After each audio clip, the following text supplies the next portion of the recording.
Coach Leach said yesterday for Liam, switching from guard to tackle isn't as hard because he's already playing on the left side of the line. Do you kind of agree with that? And does that make a transition more seamless for a guy like that? Yes, I would agree with that. It's all about the reps on that side of the ball. I think the biggest misnomer is, right and left side in today's football.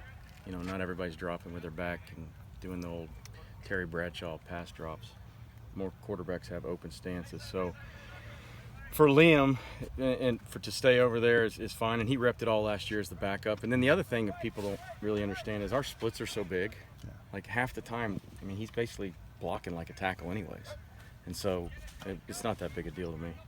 Did it help to have, I know Andre was around a lot in the spring and then he kind of came back in the summer. Do you think it's been helpful for Liam to have Andre around so much and he can help him through a little bit? Oh, I'm probably sure it was as helpful for Andre as it was for Liam. Just because, Dre just likes being around his friends. And, there was a couple times where you would catch them talking to each other in the weight room and stuff like that, and conversing about things. And I think that's good. I think that's what, our program's going to move towards, is having these guys that go off into the next level. They're going to learn things that may be valuable as a player to hand down to their buddy, stuff like that. Coach, do you feel like in year 2 now you're having to yell less to, hurry up, run to each station, that kind of your expectations have been established now?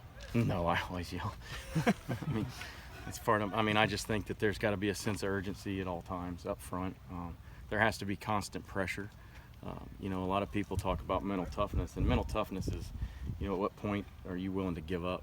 What thing's going to break you? So where there's constant confusion, constant chaos, are you going to be able to wade through that storm, or are you just going to sit there and crumble? That's what we're looking for. And then yesterday, Liam was saying he was really impressed with some of the redshirt freshman guys, and then even some of the freshman guys. And considering some of the body transformations those guys have had, where are you at in terms of your opinion of where they're at? I think that they have developed well. Coach Brown does a tremendous job in the weight room. I think we look for a different type of player on our offensive line. I don't really look for the guy that's got all the accolades and the stars.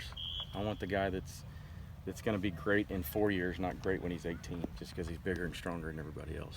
And plus, I want guys that are not afraid to work. Do Abe or Fred talk about their preseason watch list at all?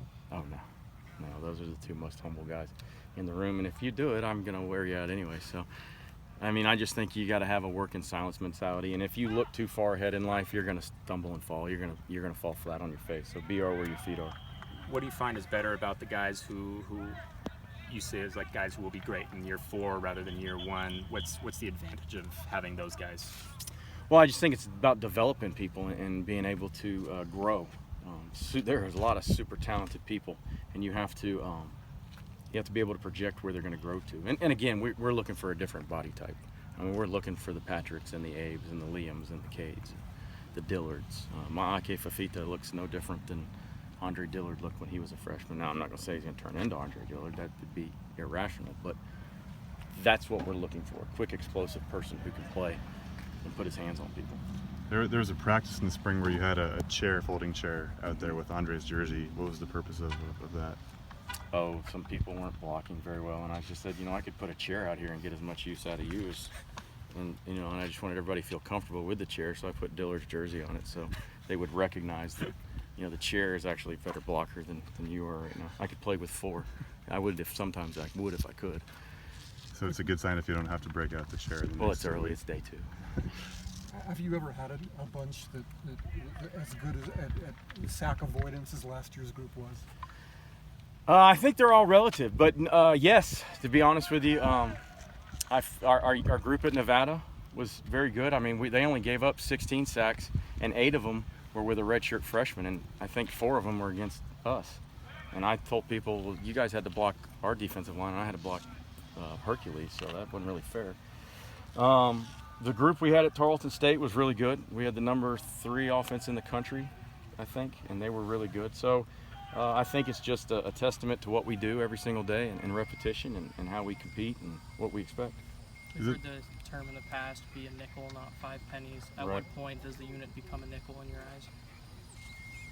I think you just got to learn to play as one. And one of the big things we're striving for right now is to be consistently great, not occasionally. I mean, consistently good, not occasionally great. I mean, I don't need you to be great one play. I need you to be consistently good, and that's kind of what we're looking for. So we want to be consistent. We want to be working together. And I think the fact that we go against the defensive line, in my opinion, has got their hair on fire every single day is nothing but great for us. I mean, you got to look at it. Every day we're going against the team. What did we 15th in the nation in sacks last year, defensively, and then offensively those two are going at each other every day. And trust me, it's not fun to stand on my side. So they're pretty good. Is it unrealistic to expect that they can give up less than 13 this year? As good as that was, I mean, 13 is pretty ridiculous number. I think it's all relative. I think there are things that we probably did up front that help the situation. There's things that the quarterback does by getting rid of it. A receiver may bust a route and the quarterback has to hold on to the ball. We may bust a block and the quarterback gets us out of it. We may take all day and the quarterback may want to bake a cake back there, and that's our job to block it. So I think it's all relative. I don't want to put expectations on it. I just want to do the best job we can do every single day, and that's all we're looking for. How good can we be? Can we be consistently good, not occasionally great? When, Go ahead, dude. when Liam and Fred both got here, they kind of struck a friendship, and they're basically best friends now. And Fred was down at media day to see Liam. Is it kind of interesting that you have the quiet guy like Fred, and do you think they balance each other out pretty well as far as their personalities, maybe? Yeah, they are. They're thick as thieves. One talks all the time, and one doesn't say a word. I just think it's a testament to what we've got as a program. Guys from different walks of life. You're going to have a guy from American Samoa and a guy from Detroit, Michigan that are going to be friends with each other. And that's what we do, and that's one of the reasons why we come down here, so everybody gets to know each other. Is that weird, all kind of dorming up again? No, I think it's awesome. I mean, this is like the greatest day of my life. It's like Groundhog Day. You just walk to one place, and then you eat, and then you go to the meeting room, and then you circle back around and go to sleep, and it's just awesome. Where do the coaches stay? Are they even... Yeah, stay in the dorms. We got a little, a little complex apartment looking thing. Do you guys don't get roommates? Or? No, well, I actually am surrounded. I've got Coach Brock, Coach Phelps, and Coach Shaver. So they threw me into the Wolves. But Phelps and I pretty much travel everywhere together, so this is pretty the norm for us. Small sample size and it's early, but you mentioned the quarterbacks. To what extent are they helping your guys out?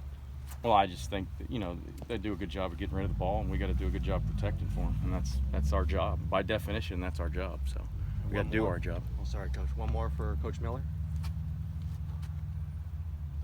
All right. Good.